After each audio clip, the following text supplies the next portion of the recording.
Hi guys, what's going on? BigRed Bullion here. Today we're going to do a little bit of a different video. We're going into my bullion dealer's shop here. I'll maybe show you guys some stuff in the showcase. Maybe be able to ask a few questions, stuff like that. But our main goal today is to buy some gold. So I just took in a bunch of scrap metal, stuff like that. And we're going to go see what I can get with it.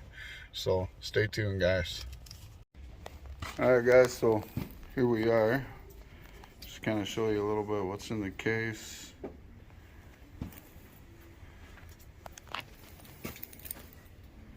Some gold maples, stuff like that.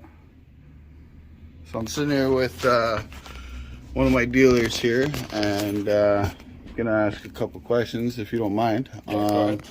So like today I'm coming in to buy a gold maple, but I was wondering what's the difference between, say, a 1 ounce bar and a gold maple? Like what's the reason behind the premium? The premium difference really at the end of the day is just on replacement cost. So at the end of the day, dealers pay more for their maple leafs than they do for 1 ounce bars. So that cost is typically passed on to the customer. That's also the same reason why 1 ounce bars and 1 ounce maples are bought back from people at different rates. So at the end of the day, your spread remains the same. You're just paying different premiums for different products and receiving that same differential back. So at the end of the day, an ounce is an ounce. So is that just because like the maple basically is like, because it's like backed by the government? Government issued product, it just costs more. It's a higher production. They're typically a better finish. They put a face value on it. Anything through the government's typically more expensive, hence why there are private mints to start with. Right. Okay, now obviously you guys play into the market as well. Yep, absolutely. Right. I mean, I like that you guys always have it on the screen there and that. Okay, so as far as like, say, if someone was starting out to stack, what would, in your opinion, be the better purchase? Would you inquire somebody to start off buying gold or start off buying silver? I would ask that person what kind of budget they're working with and what kind of time frame they're hoping for. If you're shooting for retirement and you're in your 30s or 20s or what have you, even in your 40s or 50s, gold is typically the one for the end of the rainbow, and people typically use silver more as a utility, meaning they'll play the markets more. Right. Silver, if anyone's watching the market out there, you can see how volatile it is. Particularly this last week, we've seen 30-40 cent swings in a day. Right. So if you're trading on volume, that can be pretty good damage. But the average guy, either one's going to do you well.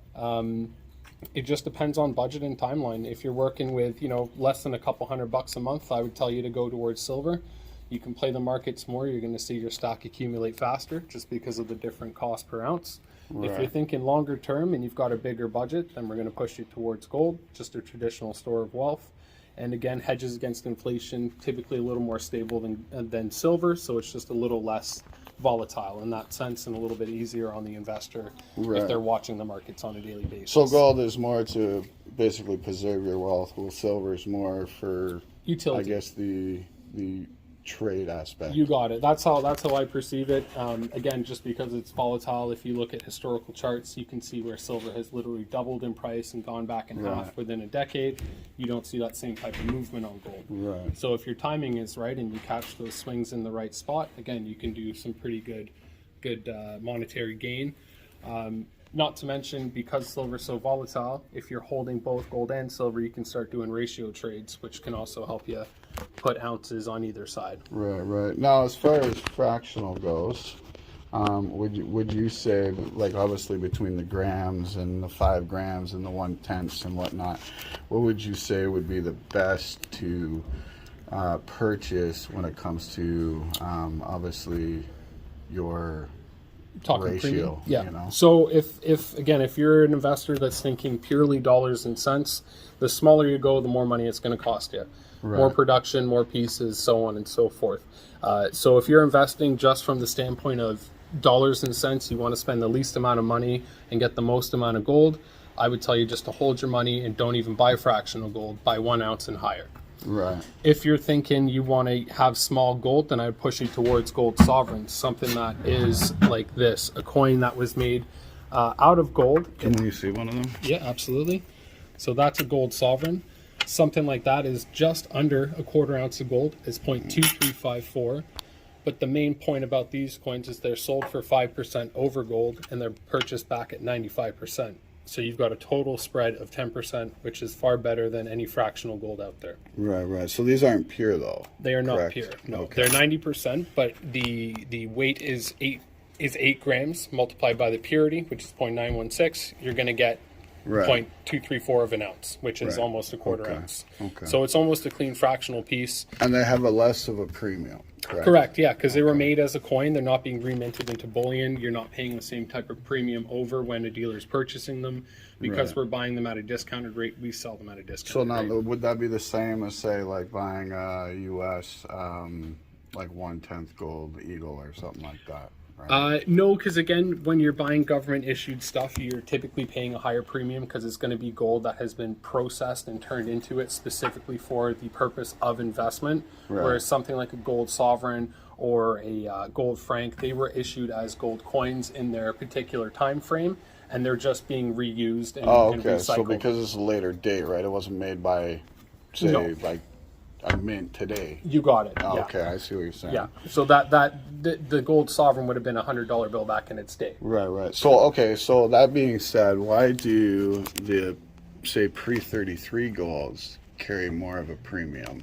That's just the collector markets. People also, when you start getting further back in date, metallurgy and the accuracy wasn't the same. So even with the 3.9 gold maples, if you have a really exact scale, you'll see that the 3.9 gold maples are slightly heavier than your modern 4.9s. Okay. Just from better practices, essentially. Right. So it's more like a numismatic kind of. Exactly. Yeah. Right? At the end of the day, though, that's for the guy that's really looking at the details on the coin. Again, if you're looking at gold, it's all the same stuff. Right. So just basically like Morgans, right? They carry premiums for numismatics. They're kind of a bridge product. They satisfy two areas: investing and collecting. Right. Now, when it comes to like silver, as far as like maples, ASE, stuff like that, I mean, obviously the maples carry a more premium than the generics. Correct. But what are your views when it comes to, say, 90% silver or 80% silver? I'm a big fan of it. It appeals to a different type of investor because you're not dealing with 100% pure product. You're dealing with alloyed items. But again, because these were items that were produced for coins in their particular time frame, you're paying less of a premium to own it today. So again, dollars and cents, you're getting more bang for your buck. Right. Like any type of item like that, wherever you sell it, each place is going to have a different buyback program. So I can only speak for us. But if you're buying it from us, you're getting about 85% amount. So again, your round trip is about 35%, whereas your maple leaf over spot is 35%. Right. Okay. So again, it's further to the point of the 80% coinage or the 90%, you've got your double factor of you've got different types of coins, nickel or dimes, quarters, half dollars, and dollars, which are all varying dates and varieties. So there is a slight collectability to that. Right. But more or less, the point is that it's fractional silver at a cheap rate, where if you're buying it in bullion form, your premiums are going high. Right. Do you find silver is harder to come by now from the mints and stuff like that now? They have it, they process it. It's just in high demand everywhere right now, so it's moving fast. You can't call your typical suppliers and have it live delivery within 3 days. Right. And if you can, it's typically a reduced amount. So again, it's just global demand for the products at the moment.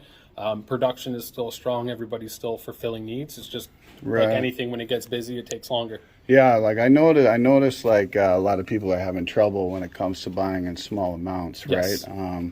Now I've heard a lot of the coin shops in, say, the States, they're even having trouble getting stuff from like our mint. Yes. And I've noticed a few times when I've came in here, the showcase has been empty. I mean, we've sold out. We've had a couple sellout days over the last while. Over the pandemic, we were selling out almost daily, or a shipment would come in, it would go the same day. Right.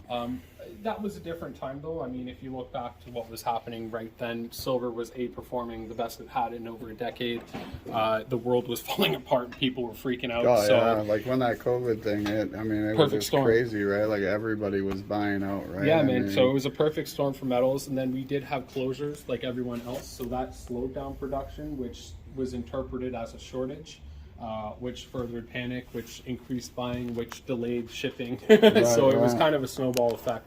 So, I do think we are gearing up for something like that towards the end of the year, because we're coming off of a light summer on silver. Right. As far as market performance, I think people are going to double down and try to cost average out. buy out, yeah. So basically, buy what you can and what you can now, right? Yeah. I mean, cool. Well, I appreciate the questions. No worries, man, anytime. Like I said, I'm gonna cash in some scrap metal, so I'm gonna get a 1 ounce gold maple for the stack. There you go. And yeah, so Want one in case?